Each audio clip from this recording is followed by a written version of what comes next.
अस्सलाम वालेकुम, welcome back to student info 5। आज जू 302 के जो तीन लेक्चर्स हैं, 5, 6 और 7, ये तीनों इस वीडियो में हम डिस्कस करेंगे। तो अगर आप चैनल पर न्यू हैं तो चैनल को सब्सक्राइब करें और बेल आइकन को दबा दें ताकि आने वाली नोटिफिकेशंस आपको मिलती रहें। तो चलते हैं आज के वीडियो की तरफ। माइक्रोन्यूट्रंट्स माइक्रोन्यूट्रंट्स आप जानते हैं कि वो न्यूट्रंट्स हैं जो एनिमल्स को ज़्यादा मकदार में ज़रूरत होते हैं, ठीक है। तो इसमें जो कार्बोहाइड्रेट्स है इसके एग्जांपल में, ठीक है, कार्बोहाइड्रेट्स क्या होते हैं? कम्प्लेक्स कार्बोहाइड्रेट्स होते हैं जो major dietary source of energy for heterotrophs. Heterotrophs के लिए major energy source of energy, ठीक है। हेटरोट्रोप्स वो जानवर होते हैं जो अपनी खुराक खुद तैयार नहीं कर सकते, ठीक है, जैसे कि एनिमल्स और हम और आप हैं, ठीक है। Most carbohydrates originally come from plant sources, ज़्यादातर प्लांट सोर्सेज से होते हैं, ठीक है। उसके बाद वेरियस पॉलीसेकेराइड, डाइसेकेराइड और any of monosaccharide simple sugars can meet this dietary need. बहुत सारे जो पॉलीसेकेराइड, डाइसेकेराइड और मोनोसेकेराइड्स हैं वो इस डाइटरी नीड्स से को मिलते हैं, ठीक है।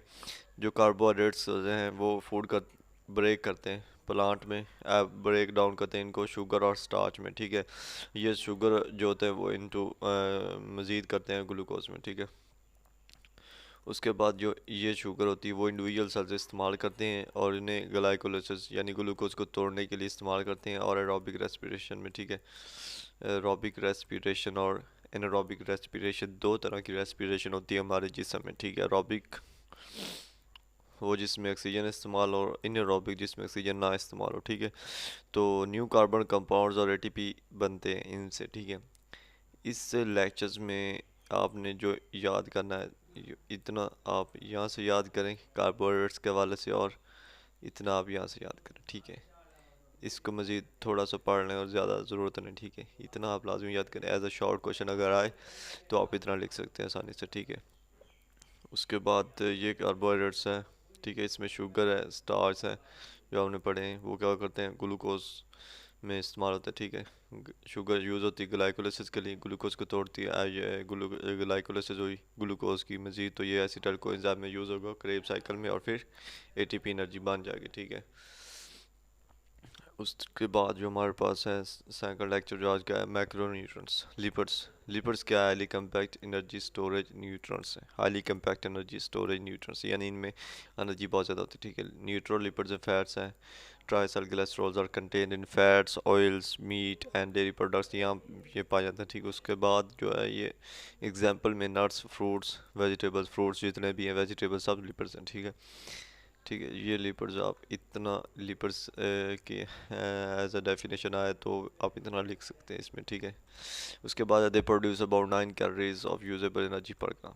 ये 9 कैलोरीज, यहाँ पर सी बड़ा है कैलोरीज का, तो ये क्या है, हज़ार को ज़ाहिर कर रहा है, तो ये 9,000 किलो यानी kilo calories of usable energy पर ग्राम पर प्रोड्यूस करता है, ठीक है।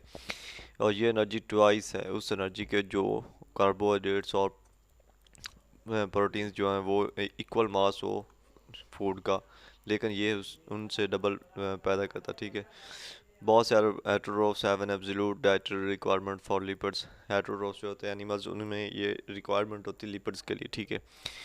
तो इसके लिए फॉर एग्जांपल जैसे कि many animals require unsaturated fatty acids such as linoleic acid है, दो तरह के हैं। उसके बाद आर्किडोनिक एसिड है, ठीक है।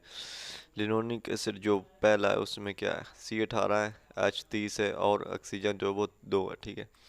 जबकि जो दूसरा है उसमें क्या है, सिर्फ हाइड्रोजन के 2 बॉन्ड जो ज़्यादा, ठीक है, 2 मॉलिक्यूल्स हाइड्रोजन के यहाँ पर ज़्यादा हैं, ठीक है। आर्किडोनिक एसिड में C20H32O 2 है, ठीक है। ये इंपॉर्टेंट एमसीक्यूज के वाले से, ठीक है। उसके बाद है fatty acids are act as a precursor molecule for the synthesis of sterols.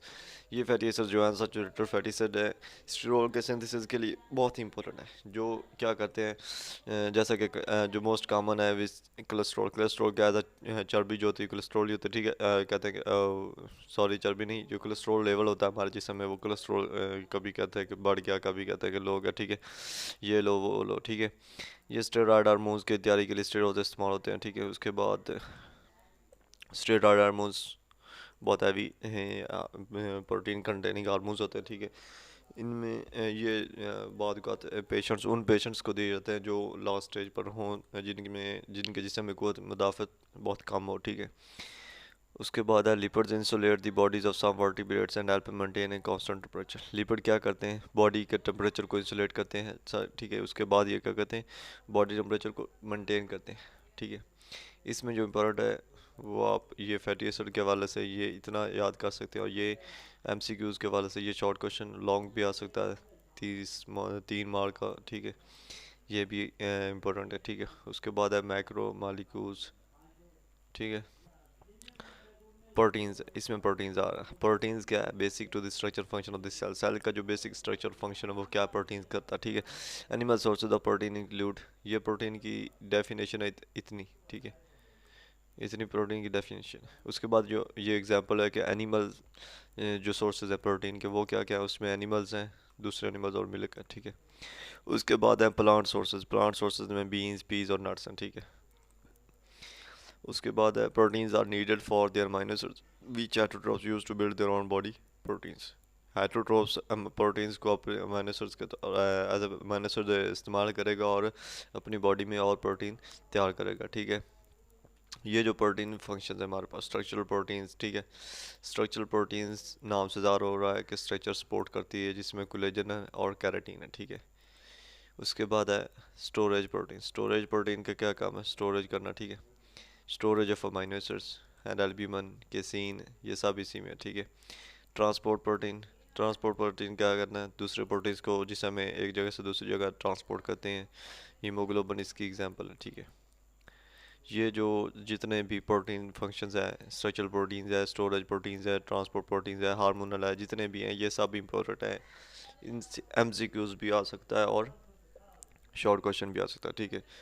Hormonal proteins जो है वो है कोऑर्डिनेशन ऑफ एक्टिविटीज़, यानी एक्टिविटीज़ को जो कोऑर्डिनेट करते हैं। हार्मोनल प्रोटीन्स हैं वो जिसमें अपने कोऑर्डिनेट करते हैं जिसमें कि मुख्तलिफ जो एक्टिविटीज़ होती हैं उनको, ठीक है। इसमें इंसुलिन सबसे बेहतर है, ठीक है। कंट्रैक्टाइल प्रोटीन्स, वो प्रोटीन, कंट्रैक्ट का मतलब होता है सुखड़ना, ठीक है। प्रोटीन्स क्या, सुखड़ना क्या है, एक मूवमेंट है जिसमें हमारी मूवमेंट है, ठीक है। प्रोटीन्स क्या करते हैं, इस मूवमेंट को करते हैं, ठीक है। इसमें एक्टिन और मायोसिन दो प्रोटीन्स है, ठीक। उसके बाद डिफेंसिव प्रोटीन्स क्या करते हैं, डिफेंस करते हैं अगेंस्ट डिजीज़, जो मुख्तलिफ डिजीज़ होते हैं उनसे हमें प्रोटीन्स बचाते हैं, जिनमें एंटीबॉडीज़, इंजाइमेटिक जो है प्रोटीन वो सबसे अहम है, ठीक है। Acceleration of chemical reactions, chemical reaction की एक्सेलरेशन के लिए, ठीक है। इसमें जो पेप्सिन और ट्रिप्सिन, ये दो अहम प्रोटीन्स हैं, ठीक है। अगर ये जो जितना भी लेक्चर मैंने आपको दिया है, सातवां मैक्रोमोलिक्यूल्स, ये एमसीक्यूज के हवाले से ज़्यादा इंपॉर्टेंट है और एज अ शॉर्ट क्वेश्चन जिसमें ये सब आ जाते हैं, ये स्टोरेज प्रोटीन्स, ठीक है। तो इनको याद कीजिएगा, ठीक है। अगर वीडियो अच्छी लगे तो लाइक करें, अपने दोस्तों के साथ शेयर कीजिएगा और चैनल को सब्सक्राइब करें ताकि आने वाली वीडियोज़ आपको मिलती रहे।